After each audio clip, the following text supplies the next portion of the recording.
बच्चों, आज हम पढ़ने जा रहे हैं कृतिका का अध्याय 2 मेरे संग की औरतें और इसकी लेखिका है मृदुला गर्ग। लेखिका ने इस अध्याय में अपने पारिवारिक पृष्ठभूमि में महिलाओं की भूमिका को स्पष्ट करते हुए उनके चरित्र चित्रण को समझाया है कि किस प्रकार उन्होंने उनके जीवन में गहरी छाप छोड़ी है।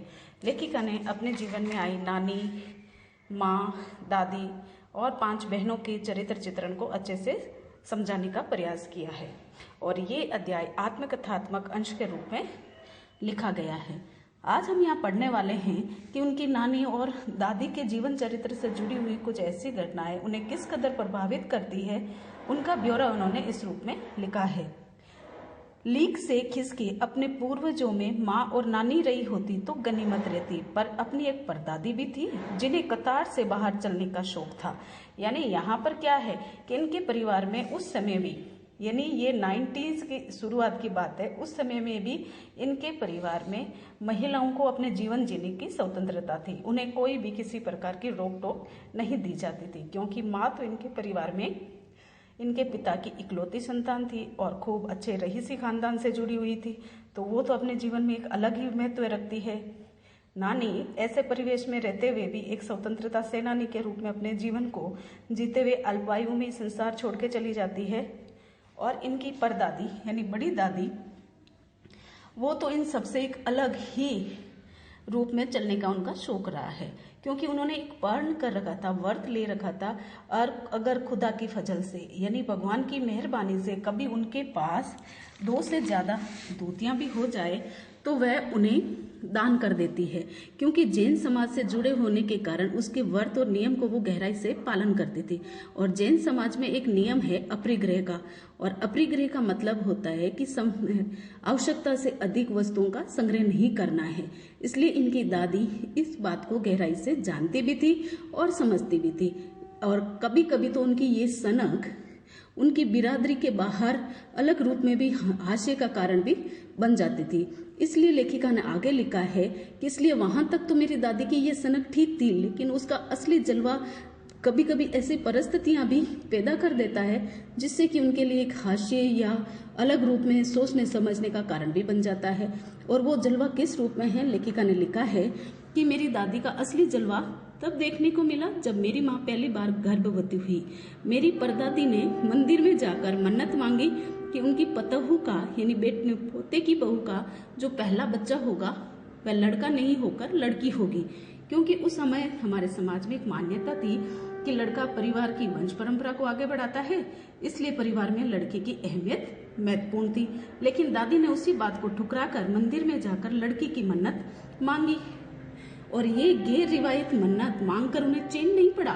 यानी ये समाज के विरुद्ध, परिवार के विरुद्ध उन्होंने जो मन्नत मांगी थी उससे उन्हें कोई फर्क नहीं पड़ा, चैन नहीं पड़ा, क्योंकि उसे अब भगवान जी के और अपने बीच में पोशीदा रखने की बजाय खुलेआम ऐलान भी कर दिया।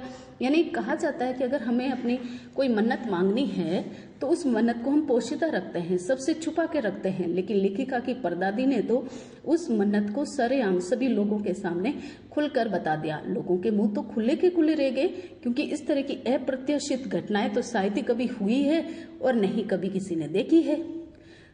उनके फितूर की कोई वाजिब वजह भी किसी को नहीं मिल रही थी।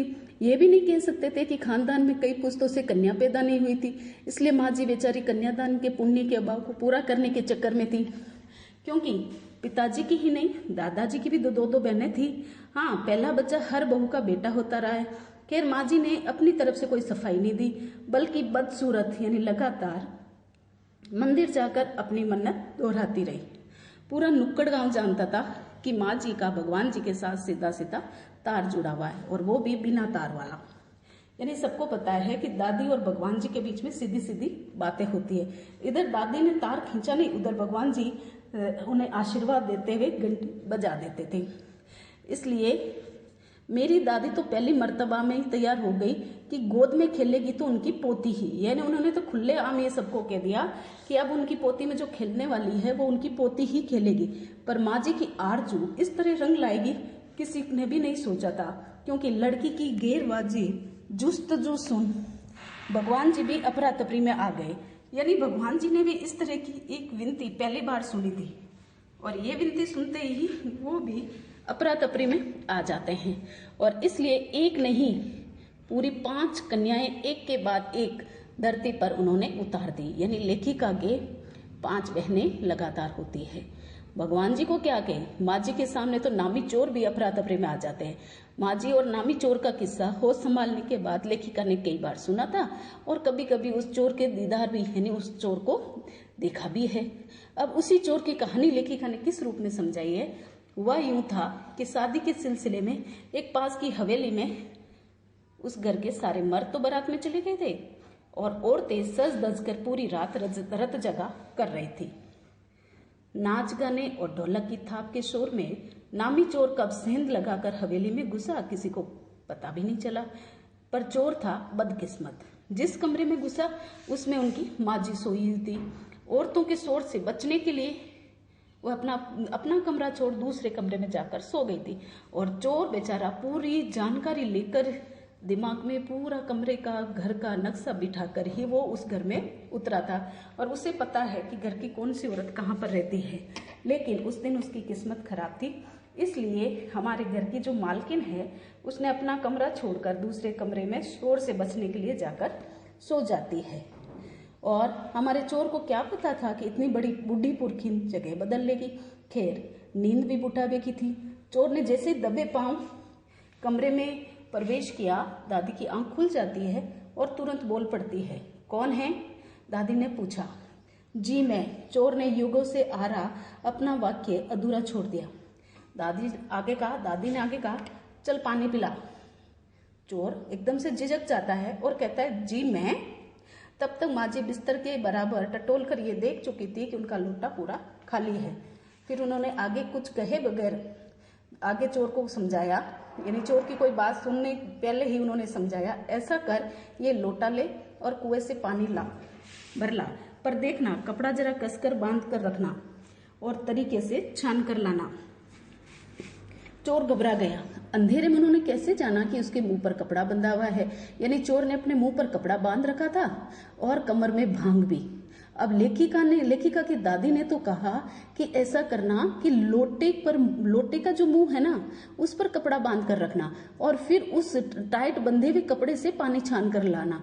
लेकिन चोर की बुद्धि तो घुटनों में थी, इसलिए उसने क्या समझा कि उसने मुंह पर जो कपड़ा बांध रखा है ना उस कपड़े को टाइट बांध लेना और जो भांग कमर में बांध रखी है ना उसको छान कर ले आना।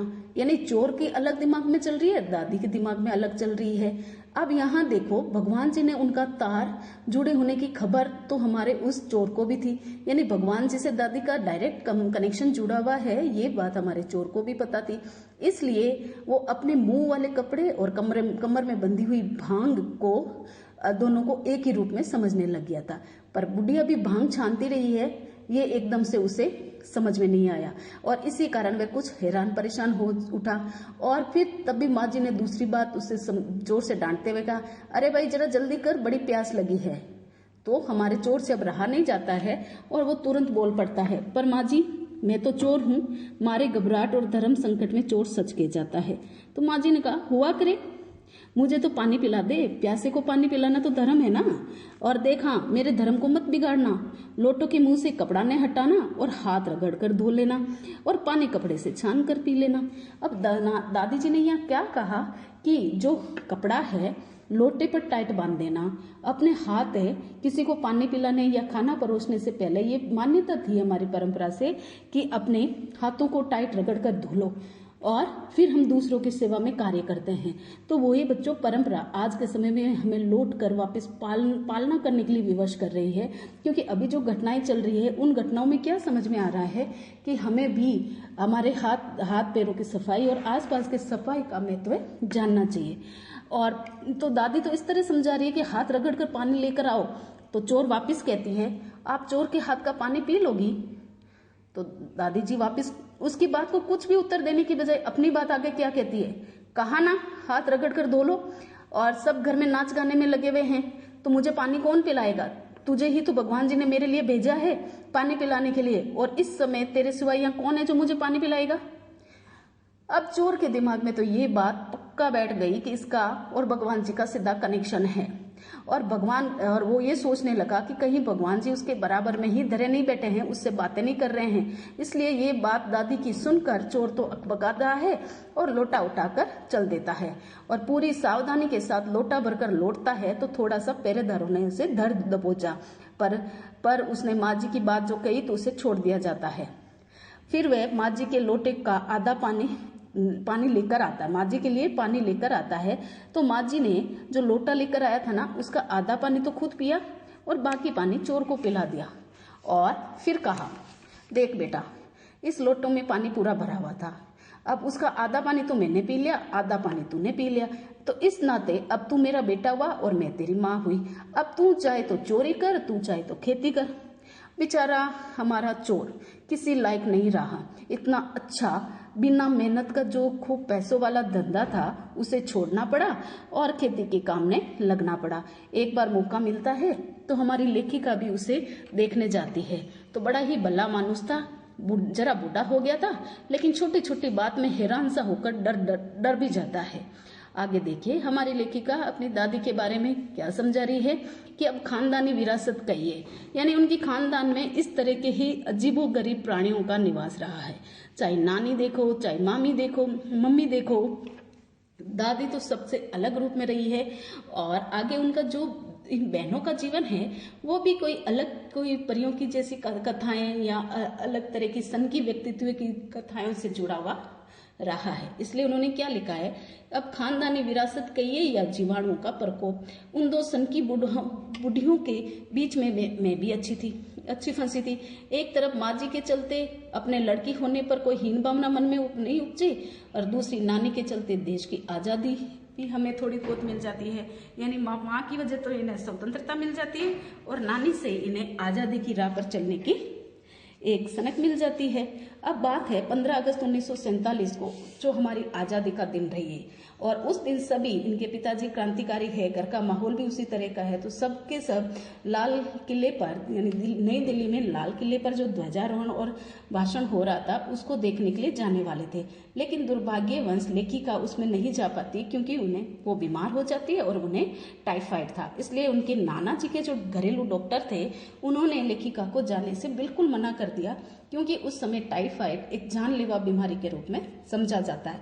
और बहुत बार रोने धोने के बाद भी वो डॉक्टर अंकल उन्हें समझा देते हैं, तो उनकी मासूम बुद्धि में वो बात समझ में नहीं आती, क्योंकि लेखिका की आयु उस समय 9 बरस की रही होगी। तो 9 बरस की अबोध बालिका उस चीज को नहीं समझ पाती है कि उन्हें क्यों नहीं जाने दिया जा रहा है। लेकिन उनकी इस हालत के लिए पूरा घर तो चला जाता है, लेकिन उस हालत में उनका साथ देने के लिए उनके पिताजी, जो एक सही में क्रांतिकारी होते हुए भी अपनी बेटी के साथ में रुक जाते हैं और बेटी को अलग अलग तरीके से समझाने बुझाने की कोशिश करते हैं। लेकिन वो रो रो के अपना बुरा हाल कर लेती है। तो पिताजी अंत में उन्हें एक किताब हाथ में पकड़ा देते हैं। उस किताब का नाम है ब्रदर्स कारामजोव, और ये उपन्यास उन्हें दे दिया जाता है। और ये इसलिए दिया जाता है क्योंकि लेखिका को किताबें पढ़ने का शुरू से ही शौक रहा था।